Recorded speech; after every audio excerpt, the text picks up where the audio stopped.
Presidente, yo para empezar quisiera decir que en un debate de educación me parece que hay que evitar hacer planteos maniqueos, porque en realidad la verdad tiene muchos matices.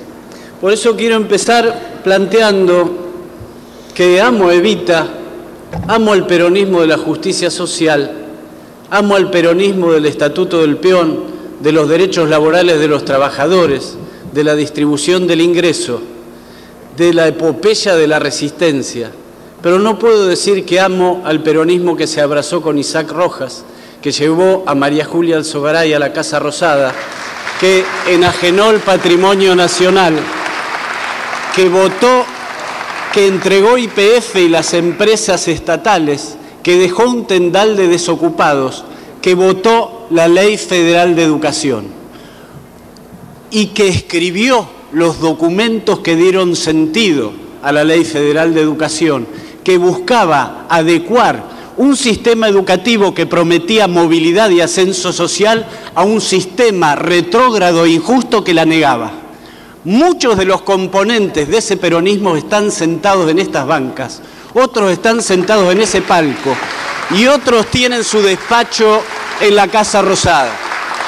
Por eso la verdad no está de un solo lado y no es bueno hacer una discusión binaria, lo mío es bueno, lo malo es lo que está del otro lado.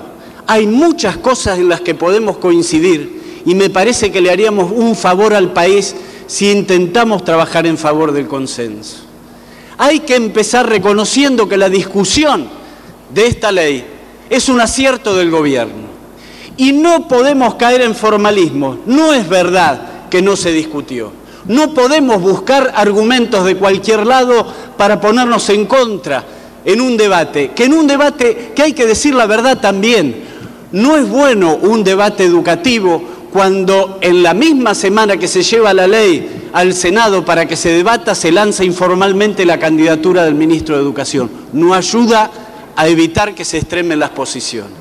Y esto hay que decirlo también con la misma honestidad intelectual con la que decimos que el hecho que estemos discutiendo acá, la derogación de una ley nefasta como fue la Ley Federal de Educación, es un acierto del gobierno y un logro producto no de un regalo de la dirigencia política, sino de luchas de años de la comunidad educativa, los padres, los alumnos y fundamentalmente las organizaciones gremiales docentes que fueron las que encabezaron esas peleas. Esto también hay que plantearlo. No podemos caer en agresiones o búsquedas del pelo en la leche. Hay cosas de esta ley que son buenas, que hay que reconocerlas. Me parece que no es bueno extremar posiciones, crispar el sentido de la discusión. Hay cosas que nosotros podemos coincidir. De hecho, es verdad, hay muchos artículos de nuestro proyecto de ley que fue presentado en el mes de mayo para contribuir al debate, que fueron tomados. Quiere decir que el proyecto de ley por el que nosotros vamos a votar hoy no era tan malo. Pero también vamos a decir y a demostrar que el corazón de ese proyecto quedó afuera. Y después lo vamos a ver. También hay que plantear que hay artículos propios de la propuesta del gobierno que son muy buenos para la comunidad educativa, que son buenos para la educación. Y también hay que decir que hay propuestas contradictorias en el proyecto del gobierno. El artículo 10, que está tomado del artículo 8 nuestro, dice: el Estado Nacional no suscribirá tratados bilaterales o multilaterales de libre comercio que impliquen concebir la educación como un servicio lucrativo o alienten cualquier forma de mercantilización de la educación pública. Esto es excelente. En el artículo 35 dice que la educación superior se regirá por la 24.521, que consagra la educación como una mercancía. Estas son contradicciones que tiene el proyecto del gobierno y creo que es correcto señalarla. Como también es una contradicción plantear que estamos saliendo del neoliberalismo e introducir políticas compensatorias que son del manual del alumno bonaerense bancomundialista. Esto está claro que es así.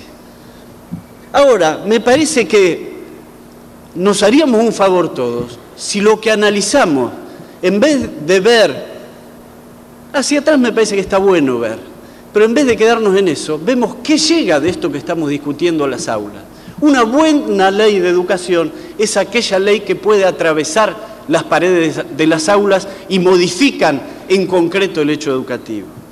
Hay algunos aspectos del contenido de este proyecto del gobierno que son correctos y que van a llegar a las aulas, sobre todo, más que nada en términos simbólicos, pero uno no puede despreciar el contenido simbólico de una ley, sobre todo la de educación.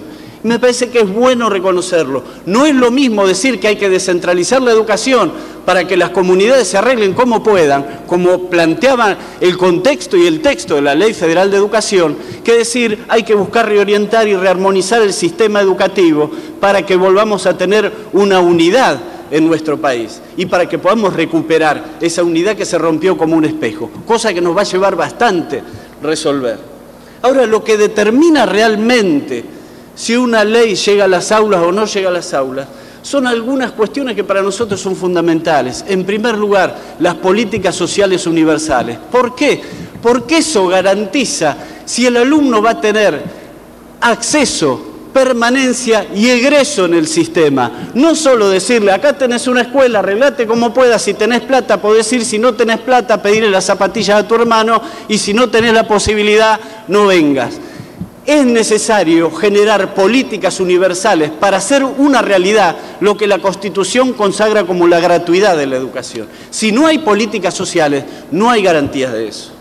En segundo lugar, el presupuesto educativo garantiza si una ley llega a las aulas o simplemente su articulado es un conglomerado de buenos deseos. La tercera cuestión es si hay garantías de mejoramiento efectivo y concreto del hecho pedagógico.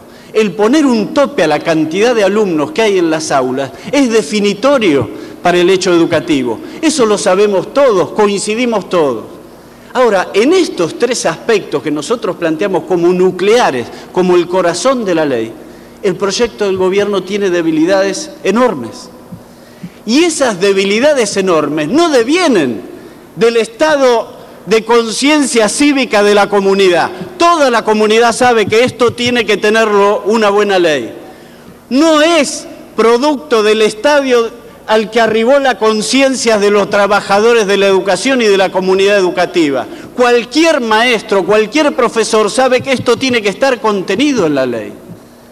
¿A qué obedece ese límite? Tampoco es una imposición de una cuestión de la naturaleza. Es necesario, como se dijo acá recién, instalar que la educación es un derecho inalienable. En la Argentina está instalado hace más de 100 años. Lo que hay que hacer es garantizarlo efectivamente con la billetera, porque acá la billetera se usa para muchas cosas, pero para esto no se usa. Esto no es producto de todas estas cosas, es producto de una decisión política que se toma en las más altas esferas. Y eso es lo que nosotros estamos cuestionando, porque este es el corazón de la ley. Es lo que hace si una ley es ley y se hace efectiva o si simplemente queda escrita en el papel. ¿Hay argumentos técnicos, conceptuales, pedagógicos para plantear que estas tres cosas no tienen que estar en una ley? No, no los hay.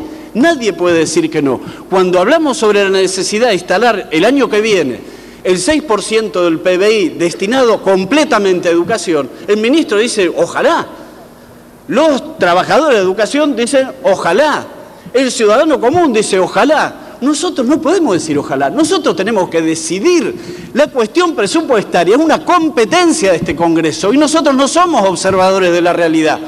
Nosotros debemos ser actores principales de esa realidad. Por eso nosotros estamos planteando la necesidad de que se revea esto y estamos dispuestos a tal punto a consensuar y a votar esta ley que si estas tres cuestiones aparecen en la ley nosotros la votamos con las dos manos, con las dos manos. Ahora, lamentablemente, lo que garantiza si esta ley llega al aula y se convierte en un beneficio para la educación está ausente. Y esto es lo que nosotros queremos plantear.